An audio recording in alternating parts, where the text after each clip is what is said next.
the majority of folks that are out there are really looking for ways to connect. And we want to do what's best for the people here. What are the right things to do? How do you approach all this? I mean, those are the things that I think are really important if people understand who you are, then I think you get a lot more support. You get more airtime to be able to have real conversations. That's what it boils down to.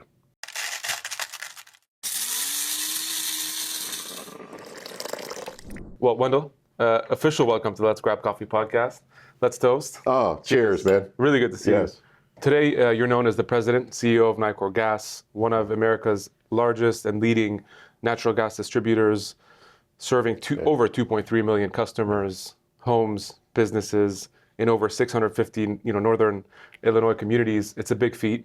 I know you're also on the board of Intersect Illinois, World Business Chicago, Executive Club of Chicago, which I'm a member of, love dearly. You're a part of all these different orgs, whether as an advisor, as a board member, or a member. You're very situated in Chicago now, but I got to ask you, I gave you a heads up on this. Yes. As someone who came from Atlanta about 4 years ago, how are we feeling about the weather? This is my fourth winter, right? So actually feeling really good. It got really cold this year. And so the things that I've learned over the previous 3 winters actually put a lot more of it to use this time. But, with us, being in the natural gas business and, heating homes, which we used to do our home and keeping my wife happy. It's been a great experience.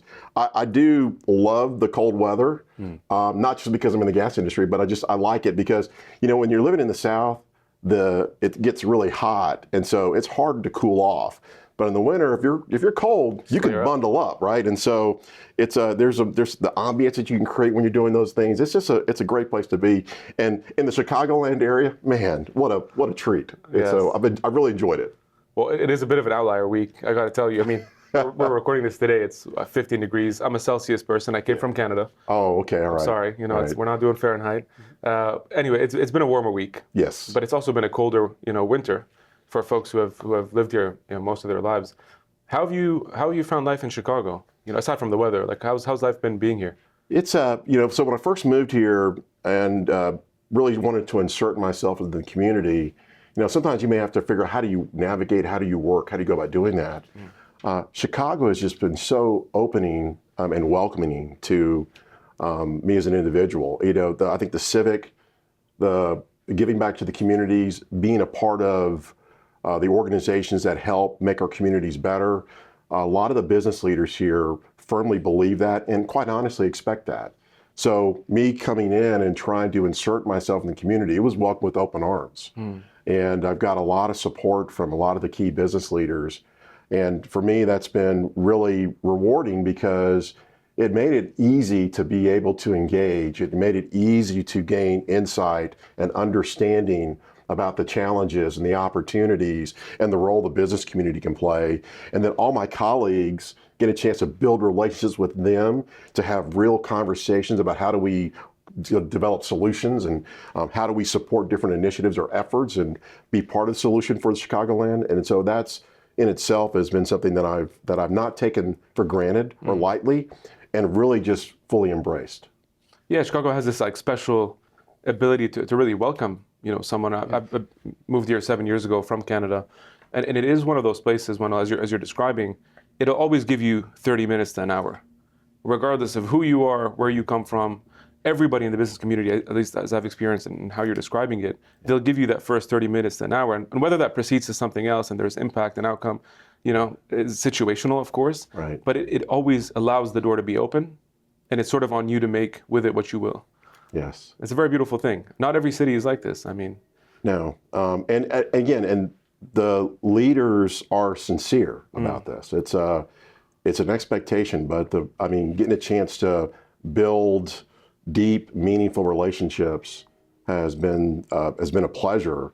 And the knowledge and experience they have in terms of their ability to share with me has also helped me figure out what areas do I need to navigate and how can I put forth the right amount of effort to drive the right kind of change without creating, our goal is to be proactive and positive, but not to create issues and challenges, And so I think that when you're working with individuals who are experienced in this space that are supporting you and understand your intent, then ultimately you're able to really make and do things that matter to our customers, the communities, all of the stakeholders involved in making this a great place to live. Well, I got to say, man, the first time I ever saw you speak, I was telling you at the Executives Club. I know you're doing a panel moderated by our mutual friend of ours, Michael Fosnot. Oh yeah, Michael. And man, your presence, you don't need me to tell you this, but your presence was oozing, right? A lot of great infectious energy, which I know you're very cognizant of. You want to sort of energize the room and energize the people you're talking to. And I got to tell you, sitting in that panel, I told you I kind of reached out to your team then and there, and I was like, I gotta get this guy on my podcast. That obviously comes from somewhere. And I remember, you talking about your childhood, your parents, dad being in the military, giving you that kind of solid foundation of always following through and really giving your 100%. Yes. And mom giving you that sort of boost of courage, the confidence to really pursue anything in life without feeling that there are barriers. How much of that impacts your career today and who you are as a leader? I really think it impacts everything. It's shaped who I am. As you get older, I'm turning into an old man now, but as you get older, young soul. you reflect on those things that, why do I feel this way? Why do I think this way? Why do I approach the situations, opportunities or challenges? And I have to go back to my roots. My dad, born and raised in Alabama, my mom, born and raised in Mississippi. So I'm a product of the South, truly. Yes, my parents met in the military Air Force, and my dad did instill that in me early on about not doing a half job. And he said, whatever you do, it doesn't matter what you do, whatever you decide to do in life, but just don't do a half job. Give it your very best all the time. And because he learned early that that's what's required. And the more you do that, the better you become at what you're doing. And then people will depend on you, people will count on you, they come to you. And so all those elements that, you don't, as a child growing up, you don't really understand. You just realize that, man, my dad's tough. Or you maybe even want to receive at that. Yes. And then, and for me, and that was, I think there's a lot of my father shows up in how I drive certain things. But my mom is the one, and truly, that instilled in me. She exposed me to so much. She worked hard to get me out there. She built my confidence up when I was having those low points, and really saying, hey, just go out there and explore and experience, all safely. But she wanted me to make sure that I was really testing my abilities and not being afraid to go do things, try something new or different. And when I would go through that, and the things that I learned as a result of it was like, you realize that everyone you're working with or the people you're around or the things that you're experiencing, it's just all people going through the same thing. We have different backgrounds, but ultimately you get to that point of connection and you find out that, it's okay for me to be here. I deserve to be here. When you were talking about our company, the role that I'm in right now, for me, it's very humbling because I'm just I call myself a little boy from Alabama. I grew up in Alabama. And so it's just kind of hard to believe that I'm sitting in this role with this amount of responsibility. But I feel like all the things that I've experienced through my life early on, my career, has positioned me for this. And I'm just trying to make sure that mom in one ear, dad in the other ear, making sure I'm doing all those things that they taught me. And I feel like that's what's going to help me continue to do the things that not only helps us take care of our customers today and help our communities, but also well into the future. When Wendell Dallas retires, who's next? And right now, making those investments in that next generation to run this business is really important. And that just gives me energy because I know that it's an investment that I'm making. That's a really good moral compass to have. I like the reference to like the inner child. I feel, very, very much the same way. And it's funny how much, not to get religious, but it is in so many religious texts. Right. To kind of keep that at the center. Yeah. And I think that's probably what's connected to humility, right? And it's easier said than done. I mean, I love what you're saying, but man, it's hard. I mean, especially, you're rising through the ranks, becoming, C-suite, holding on to some of those values, easier said than, like, how do you carry that compass when you're ascending without letting the ego, the greed, whatever it is, all the not so positives aspects of what that role could require? Well, that's a great question. It really is staying true to who you are. It's it is easier said than done. But as you go, as you learn, as you are stretched and challenged, you test yourself, you test your values. And where I feel very fortunate is that a lot of people in my world, in my personal life and my professional life, have never given up on me or have invested in me. And because no one gets to, like the role that I'm in, I didn't get here because I'm like this great person or something.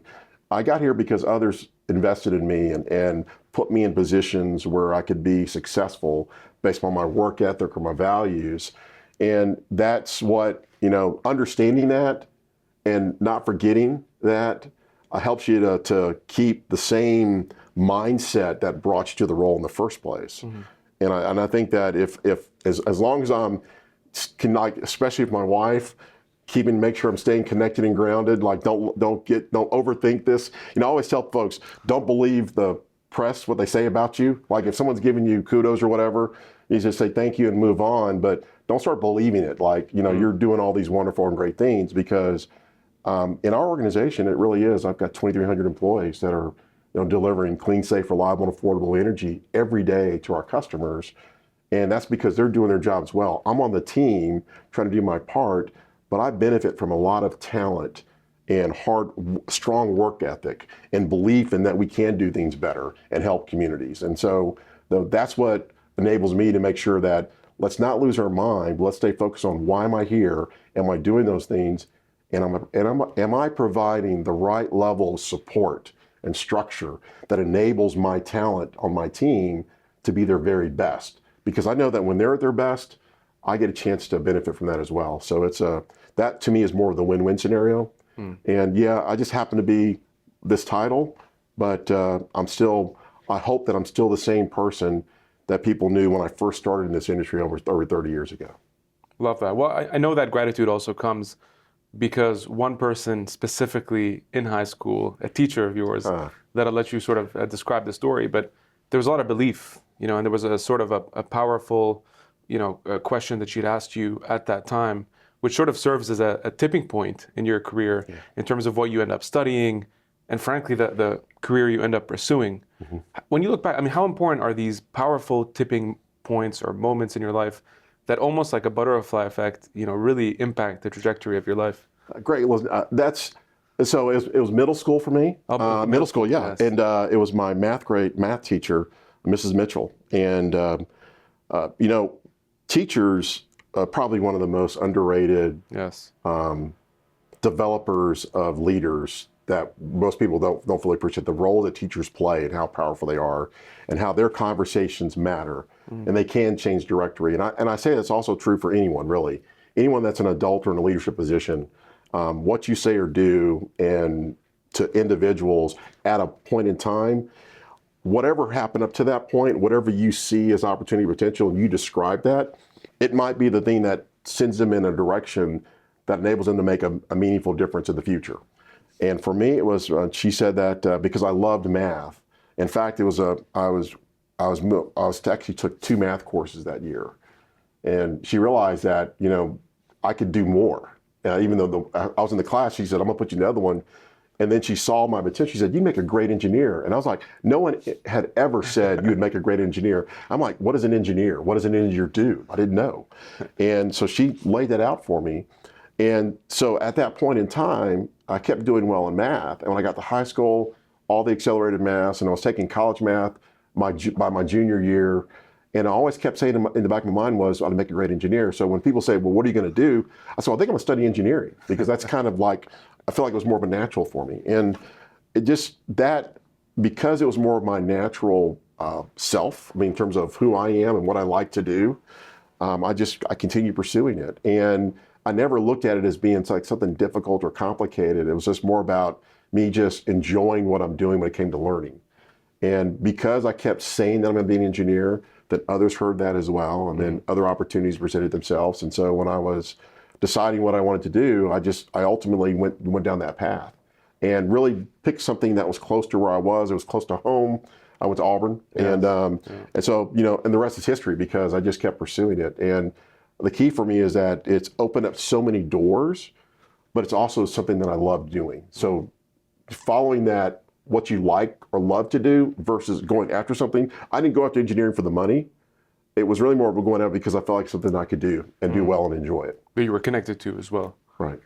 Let's talk a little bit about sort of Nicor Gas and the utilities and gas space, because obviously that became the arc of your career. Yeah. You know, on the helm of Mrs. Mitchell's recommendations, Yes. which really panned. Miss Mitchell, if you're watching this, you know, Yes. God bless for the great recommendation. A lot of listeners might not be familiar with Nicor Gas, natural gas in general, the importance of it.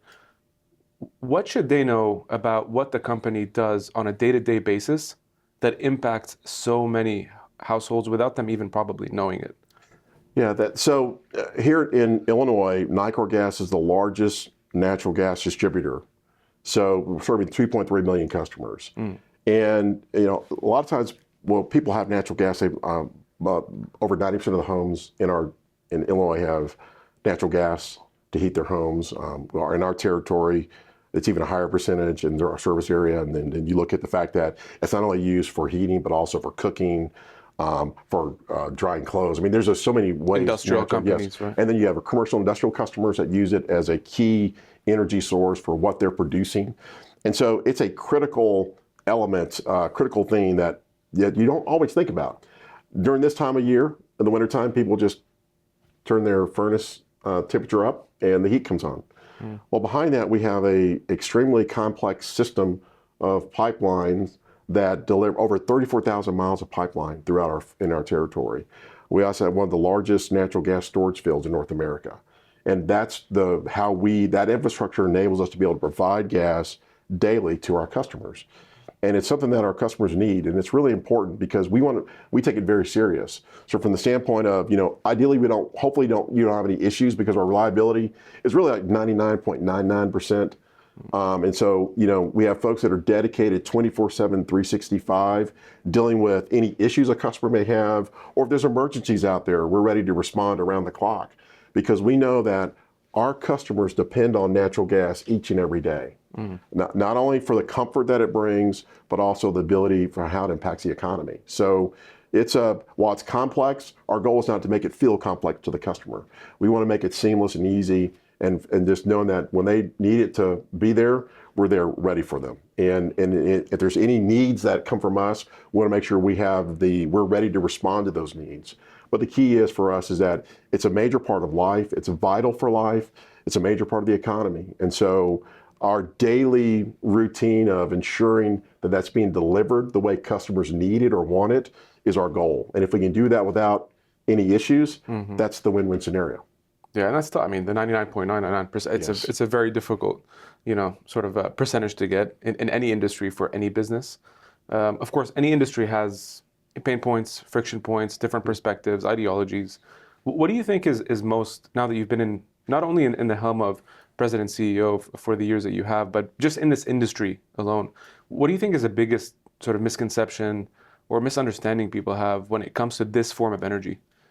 Well, especially today, we think about being here in Illinois with the clean energy economy. And so some people may ask, well, what's natural gas's role in the clean energy economy? Because we're focusing on trying to reduce emissions. Well, for us, you know, we're not the same old gas company. I think that's the thing that I'd like for people to understand because, you know, we're focusing on, for instance, renewable natural gas, which is where we take gas that otherwise would have been vented to the atmosphere in some form or fashion. And if you can cut off that emission and actually capture that gas and put it into the pipeline system at the pipeline quality, then it offsets any geological gas you need to bring into the system. So instead of going to the atmosphere, you reduce emissions and then use that gas to actually deliver the same way natural gas is being used today. So that's one area. Another area that we're spending time and energy is around energy efficiency. We think that if, you know, weatherizing homes, making sure that the less molecules that you're using, then basically that reduces the amount of emissions that are in the atmosphere. So we're spending a lot of time and energy around ensuring customers have access to the tools and resources they need to manage their bills. You also think about the fact that when it comes to energy, you know, here in Illinois, natural gas is about a quarter of the cost of electric. So when you think about the value we provide to customers when it comes to their homes, we want to make sure that we're focused on clean, safe, reliable, and affordable energy going to customers. And so when you think about the fact that we can do this at a cost that helps them to be able to manage their households, that's the area that we want to make sure we continue to focus on. And so the way natural gas is being utilized and the energy, the resource it really has put, Illinois has depended upon this for years. We've been around for 160 years. And so, we're not going anywhere. We're going to make sure that as the economy grows, as we focus on clean energy, we're doing our part. So by us focusing on continuing to reduce emissions, to make sure that it's the most efficient delivery of energy to our customers in a very smart way, that's the value we're creating for our customers. And by doing that, it's going to help Illinois grow. It's going to help because the jobs we're creating, the economic development that we're investing in, making our communities better. That's an area where, while we deliver energy and we do that in a safe, reliable way for our customers, we know that at the end of the day too, it's about the jobs that we're bringing to the community, but also the investment we're making in the communities. I like to remind folks that, our employees are parts of the community. We believe we're a citizen wherever we serve. So the value we're bringing, these are our friends and our family and our neighbors. That's the way we feel about all of our customers. And so you want to do your very best for them. And if we're focusing on how do we make this better for the future, more sustainable, then we got to do everything we possibly can to control the entire value chain around everything we touch. And so from a natural gas standpoint, it's upstream of us and downstream of us. And if we're doing our part there, that's going to ultimately help us get to the goals and objectives the state has set. But we know we're going to do this in a way that the customers value and appreciate. Well, and one thing I love hearing you say once is a lot of your employees are customers, and vice versa, right? So, what better advocate as an employee is from someone who is actually interacting with the platform and product day in and day out. I did want to ask, the one question that comes to mind when you're describing all of this is really sort of stakeholder management, right? You have to wrestle with different stakeholders that have different priorities, different objectives, preferences. You talk about a 160-year history. You have obviously objectives that you're trying to accomplish today, right? There's a 60-day, there's the year ahead. Right. And then it's to your point, pioneering and being able to be innovative as a company and modernizing and plugging into the community so that in the next 10, 20, hopefully 100 plus years, you're well positioned. How the hell do you do that? Well, I think for us, not forgetting that why are we here is for the customer. So you can never forget what are the needs of the customer. And as long as you're meeting the needs of the customers, you'll stay in business, right? And so for us, historically, we've probably been less, I'd say we haven't been out there as much talking about the role we play. The visible part. Yeah, it's been more implied, in a sense. And like you said, folks the goal is that you don't really have to call us because we're going to be there, right? We're the reliability side of it, the resiliency side of it, right? And you cut it on, you just know that it works. And that's really what we wanted. But in this world today, describing the value we bring is also important because educating our customers, giving them all the tools and resources they need, contacting us or working with us in terms of how do I do this? So for instance, I think about cost and affordability. We have bill assistance programs that are in place for customers.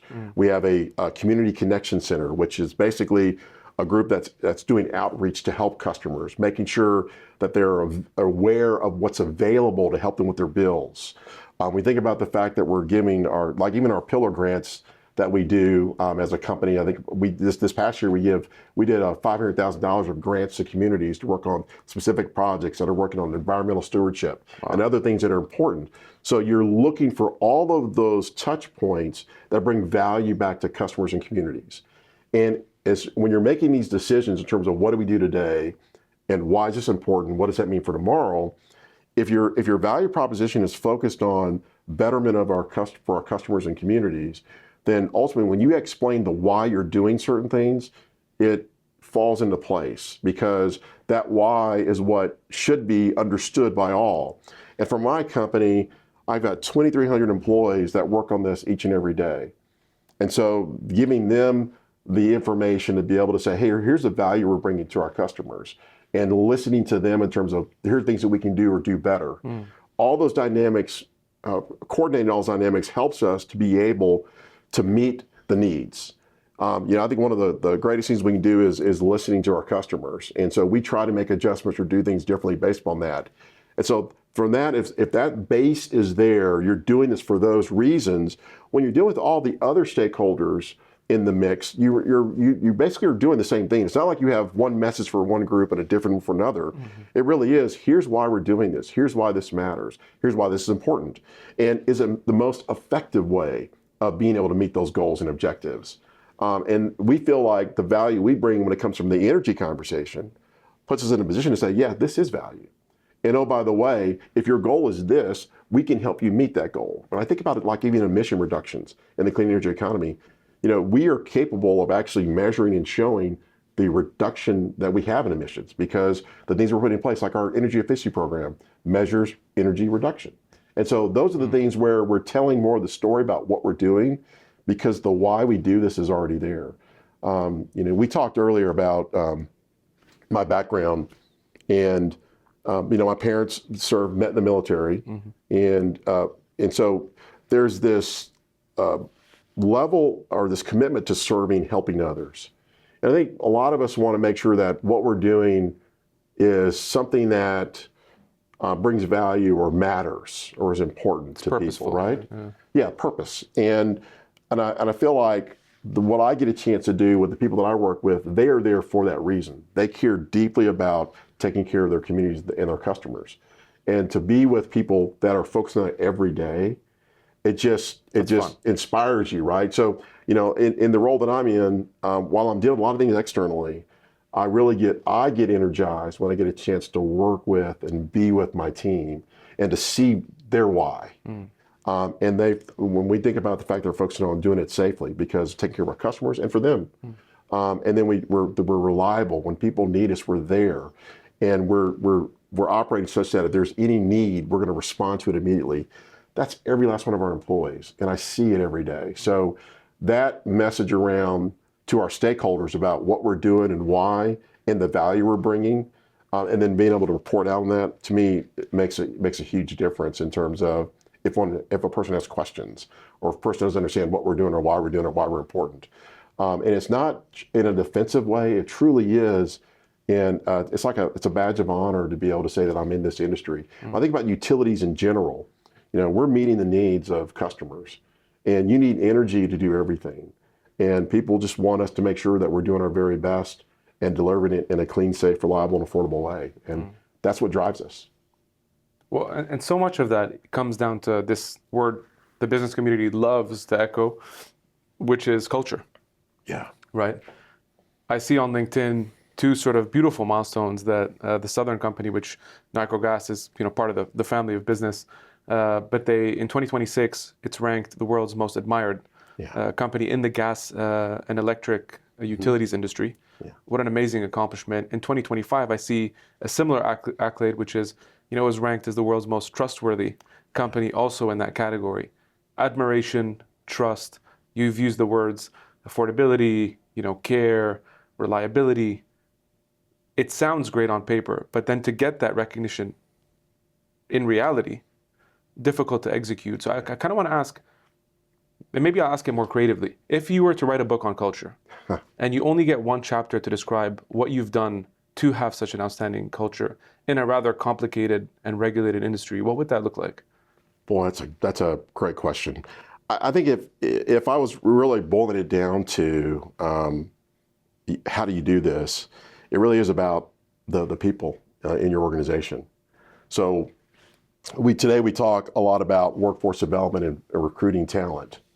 And in our industry, having people that care deeply about their communities and their customers, that's a sort of our base foundation. And when you find that person, and then they bring their technical skills and their knowledge and experience to the equation, and giving them an objective to go after, then ultimately that creates the right environment. Because I think that the relationships that we build in this industry are so important, because in the business world, people tend to when they do business with individuals, they want to be able to trust the individuals they're working with. It's all about the relationships you've built. And, am I building, are we building a relationship because I need something from you? Or are we building a relationship because we're actually trying to work on the same objective together? And I really feel for us that when you think about the needs, having the energy is required and needed for life. It's vital. So we have to play a role. Are we doing our part to make sure it's there?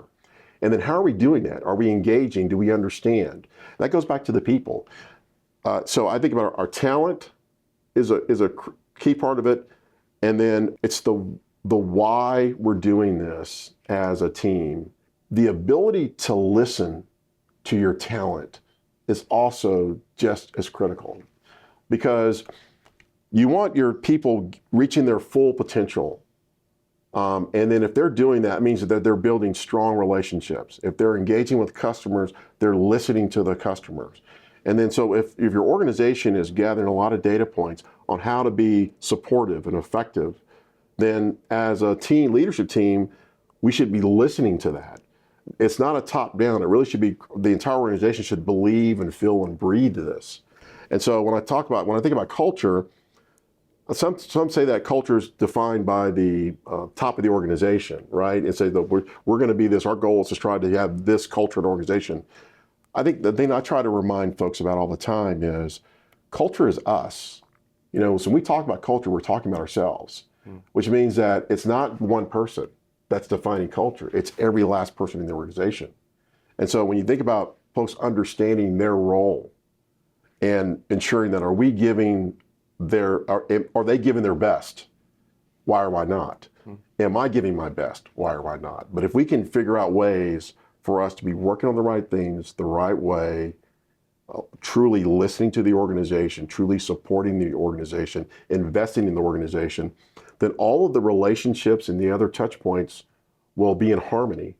And then as a team, when we're working on this together, ultimately, then we're able to deliver to the expectations that others have of us. And listen, we don't take it lightly. It's a huge honor to be recognized, but that's not why we do this. It really goes back to we're doing this for the right reasons, and we're trying to do it the right way. And yeah, if you get recognition, we celebrate that. We love it, but at the same time, it simply is who we are. You asked me a question earlier about being here in Illinois, the Midwest. Coming from the South versus the Midwest in terms of culture, just in general, the work ethic here is just tremendous. And that's an opportunity that I get a chance to experience and see every day, because roll up your sleeves. It's just, and it's like, just get it done. And then I'm not looking for a thank you or anything else, but this is what needs to be done. I'm going to take care of doing it. And I feel that and see that here. And honestly, that permeates all of Southern Company. We're part of Southern Company Gas. But I've stayed in this industry for 35 years because of the people and the culture. And we believe in what we're doing, and that's what drives us. And the people that we're developing in the organization to sustain these organizations going forward are the ones that we're investing in now. And they have the same belief. So, 160 years here, and we plan on being here for several generations past this. Knock on wood, yes, sir.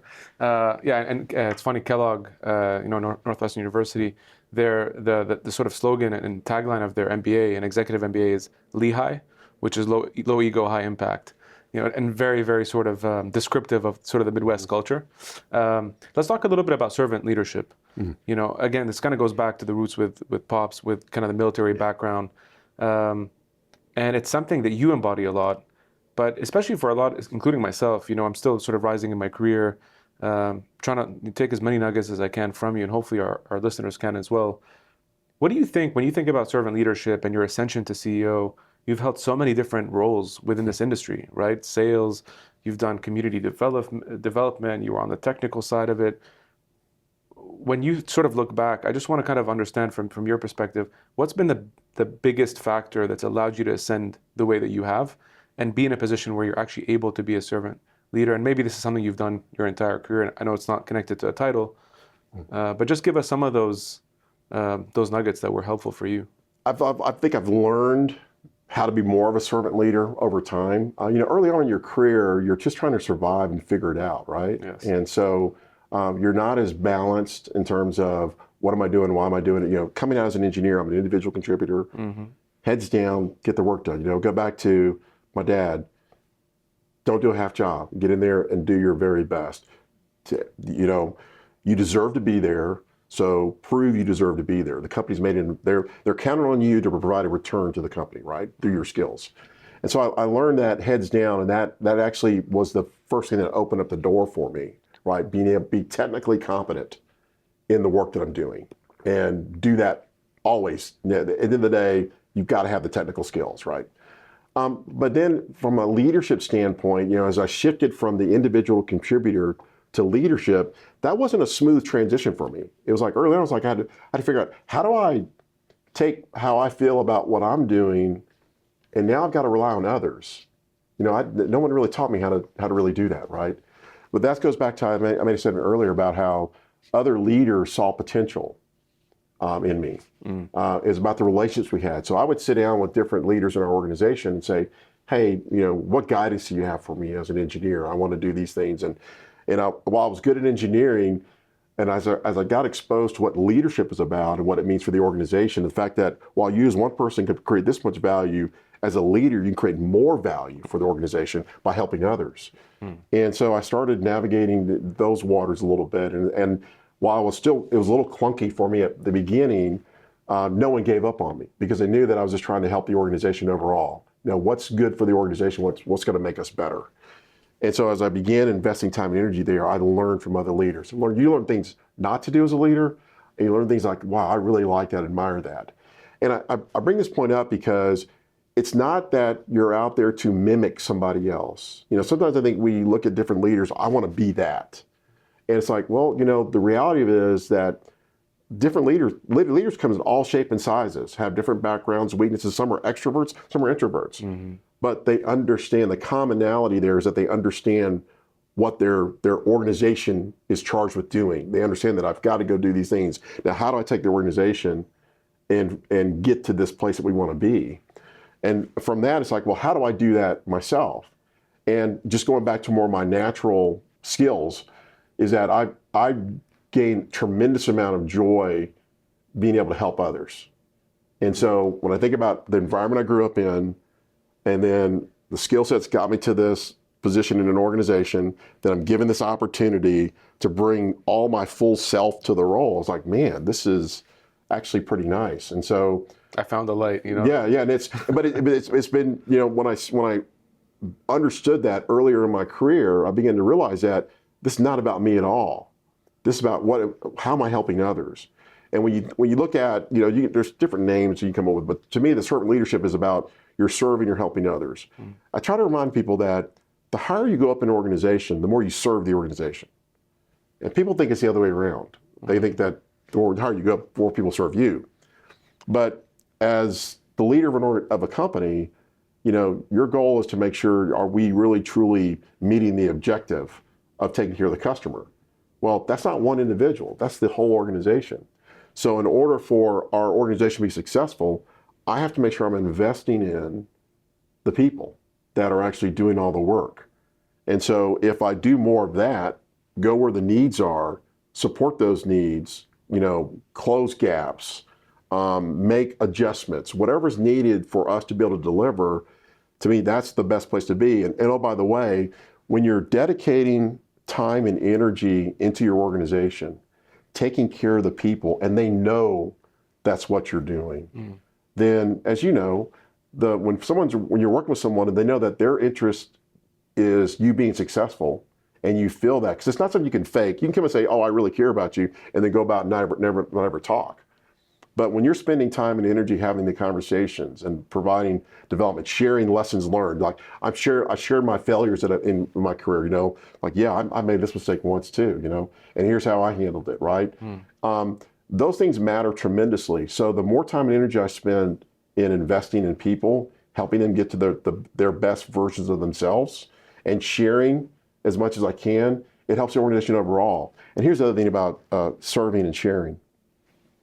When you help others with everything you have, like I don't believe in me having information that my organization doesn't have. So if I have something, I'm gonna give you everything I got. Again, going back to keeping it very simple. I'm not this open book. I'm not this, mastermind somewhere. It's like, no, I'm just a regular person that happens to be in this role.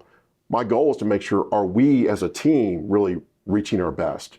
And I feel that the more information the team has, the better understanding we have of each other, then we can have the right kind of conversations. For instance, creative tension occurs in organizations. People, where's innovation come from? Or where does the best practice come from? Well, it doesn't come from one person saying, here's the best practices to go do this. It comes from a lot of folks coming together and reaching a consensus on, hey, if you take a little bit of yours, a little bit of mine, put it together, it produces X.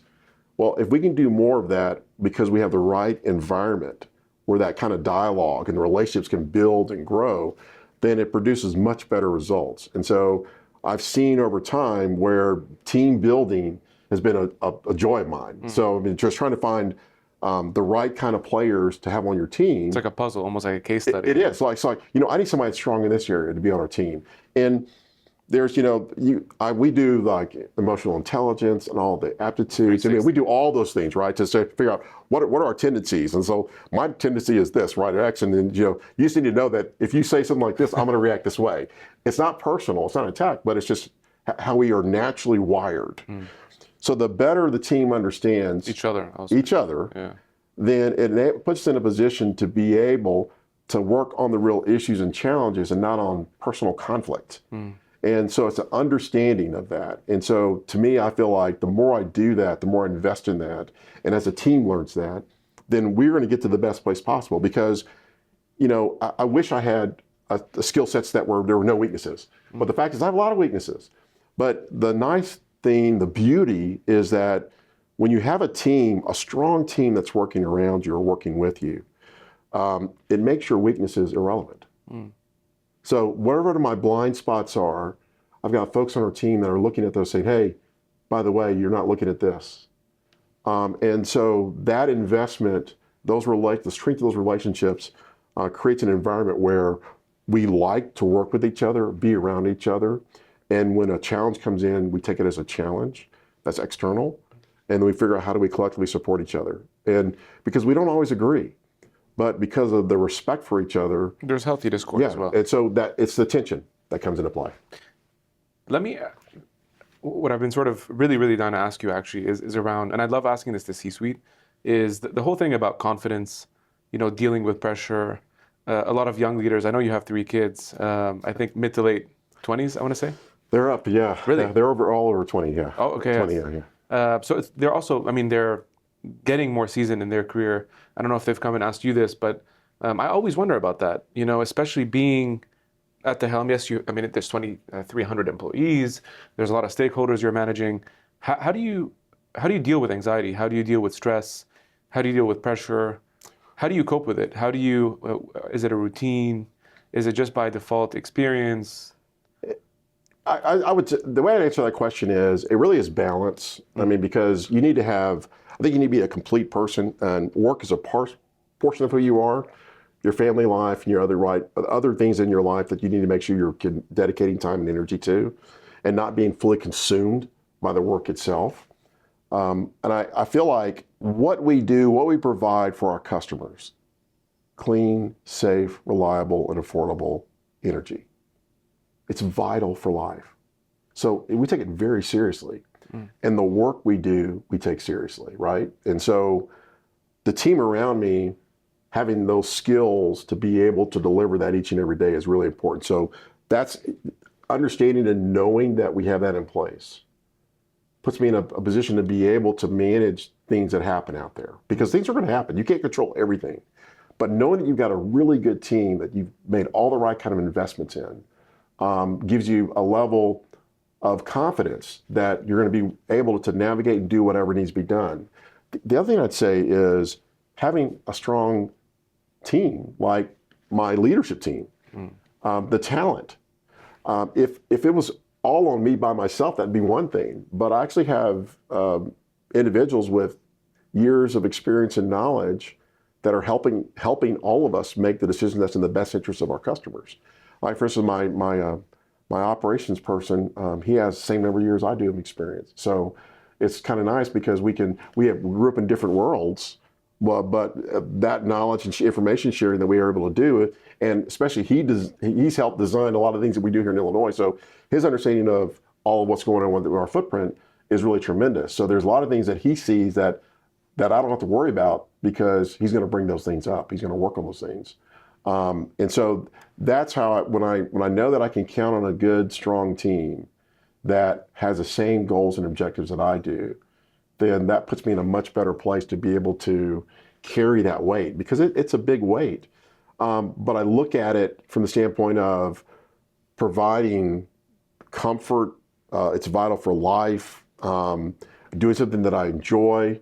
Energy is so important to the growth, all the things that we're benefiting from. It's a nice place to be, because we want to make Chicagoland a better place for all.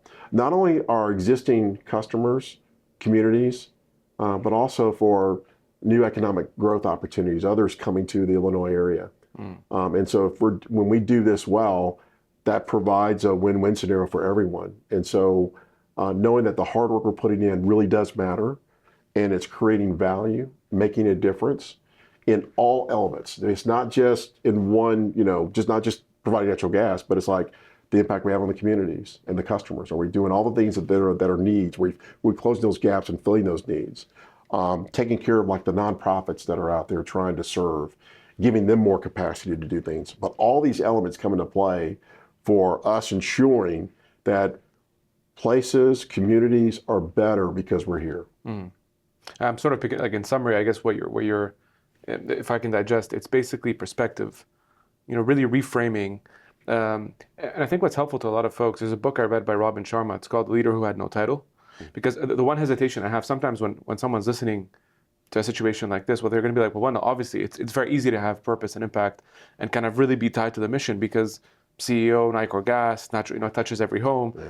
But what if I'm, an Uber driver, or what if I'm just starting my business and we're super early stage? Like, how do I actually get over that hump of really finding, purpose and impact? And I think that the core of that book is that anybody can do it.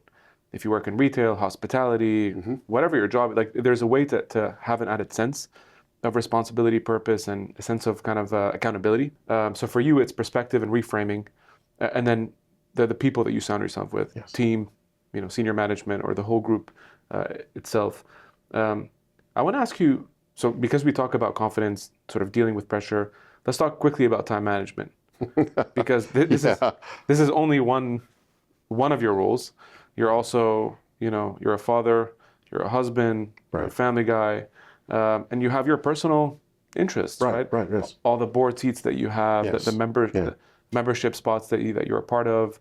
You're a civic member of this community, and you have a very important role. Yes. How do you manage your time? I don't. No, that's good. I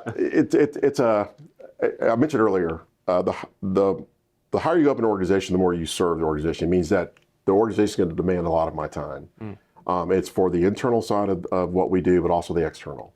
And when I first got here, I had to really sort of establish myself in Chicagoland, because I really wasn't known by individuals. And so that took extra time and energy. So I was doing a lot of coffees and lunches and dinners and going to a lot of different meetings, right? And really just trying to get out there and learn as much as I possibly could to make sure I was making the right connections. And that's where I said that Chicago just, welcomed me with open arms. But now that I've been in the role going on 4 years now, what I've been trying to do is to be more balanced now. So my family obviously is critical to me. I mean, I'm just so thankful to have a supportive wife. In fact, this year will be 35 years of marriage. Wow! Congrats. So thanks, man. I appreciate that. Yeah, that's just. And I always like to tell folks. You shave off 30, and that's where I am. So I'm taking notes. Oh wow! But I'm so fortunate she's kept me, right? That, and to help raise our 3 children, who are just all wonderful. So it just our professional life is part of what really should complement all we do in the rest of our life as well. And so I feel like trying to make sure that I'm providing the right level of support to family, not only my immediate family, but our parents. And there's opportunities there for us to continue doing things that matter. And I feel like bringing my whole self to this role allows me to do that. So like if I've got to take time for personal to do things, all of what I love about Southern Company is that we all support each other. Everybody works really, really hard, really good people. And when we have needs to go take care of other matters within our lives, very supportive. And I think that's a part of a healthy expectation or requirement to run a wonderful organization. And so I feel like me balancing time in terms of decompressing, getting away from work, relying on my team to get the work done when I'm not there is really important. So for instance, I can disengage in the truest sense because whoever I ask to run the day-to-day, if I'm not available, I have full confidence in. They also understand that I'm not just throwing it at them. I'm like saying, here's what I need you to do. I want you to think about or work on. So the same way that I learn from them and share, as I develop future leaders, I'm doing the same thing with them about sitting in the seat of those roles. We try to give them exposure. And when it comes to like doing all the things that I'm doing externally, we're starting to do more now with the rest of our team. So we're developing our other officers in our company, other directors in our company, getting them more plugged in and engaged in the communities holistically.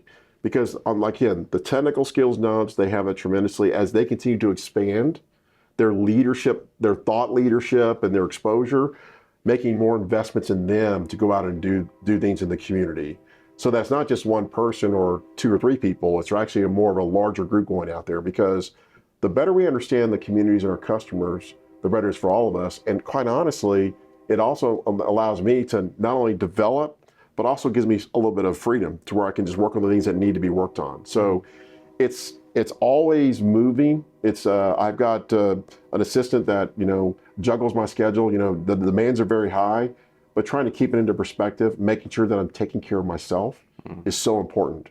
And so you got to do that. And then the other thing too, like that, is not only that I understand that, but my team understands that. So my team works on, maybe you shouldn't do this. Why don't you take that break or stay on break? And it's all these elements where when people know who you are, they know the whole Wendell. Yeah. Then they can see if they can triage. If I'm not balanced, I think I can do that. Like going, no, you really can't, and here's why. And so it goes back to transparency. When you can be yourself 24/7, 365. That's the place that I really want to make sure I am, because if I'm if I'm being viewed that way, then I've got a lot of people that are looking out for me as well. So it's not about just me doing it by myself. As I said before, no one gets to any of these roles or levels without help. And when you have really good people around you that care about you, they're going to help you keep that balance. So I'm very fortunate to be in a situation or position where the team I work with on a daily basis, all the people in my life are helping me. And so that's the reason why I can do what I do with the energy that I have, is because I feel that every day. Let's end on this last question for you, which is, let's say you're Mrs. Mitchell, and you're metaphorically, and if you're talking to 30-year-old Wendell, what is that powerful question or piece of encouragement that you'd give him? Boy, a piece of encouragement is, I would say, follow your heart, follow what brings you joy, brings you happiness. And by doing that, and not letting others distract you from that, but by doing that, it enables you to really, truly enjoy your journey, whatever that is.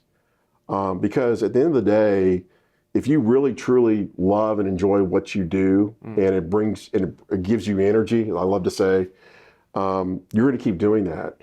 And while sometimes people look at, I want to achieve this title or this amount of money, the balance in life really is about, are you happy in your work environment? Because working is a requirement in life. But can you go a route that enables you to really, truly enjoy it? Because if you're able to enjoy it, all the other elements of your life will come into balance. And it will become part of your life, but not your whole life. But your whole life will be the things that are bringing you happiness. And what I appreciate is that learning that early, and then being able to actually do that with the help and support of others. Because when you're in that place of happiness and joy, and you're providing that level of energy, you attract people that want to be around you. you attract the right kind of people that want to be around you. And when you do that, then, the rest is history, right? You just enjoy the ride. Look, I can't thank you enough, obviously, for doing this. I know you're super busy. Really, really appreciative of your time, Wendell. Not only for this podcast, but everything you do at Nicor, everything you do in the Chicago business ecosystem. I know it's not just me that who feels this way. And I just want to end by saying, especially for a lot of the up and comers, I know you mentioned, we all have examples of leadership, and while we don't want to mimic, you certainly, for me at least, serve as a model and an inspiration of how I'd like to lead when I'm given that opportunity, and even in the roles that I have today. Thank you. Well, George, thanks for the coffee. Yeah. Thanks for the conversation. And I'm looking forward to working with you more, man. So keep up the great work. And really, this has been an honor, a pleasure. And really, it feels, I can't say this enough, that just being able to do this and help others and work with others is just pure joy for me. Mm-hmm. And I don't feel like I'm working. I'm busy, but what you're doing, having these conversations, these relationships that we're building are so important, and all of us matter. And so any touch point that we have with others, especially as leaders, is to continue to share positive thoughts and perspectives on things that they can do. And I think the more we do this, the more relationships we build, the better it is for everyone, because everybody will be working together on the real issues and challenges out there. But key, at the end of the day, bringing our best selves is the solution to a lot of the problems and challenges we face out there. Wonderful. Thank you, sir. Thank you. Appreciate it. Awesome.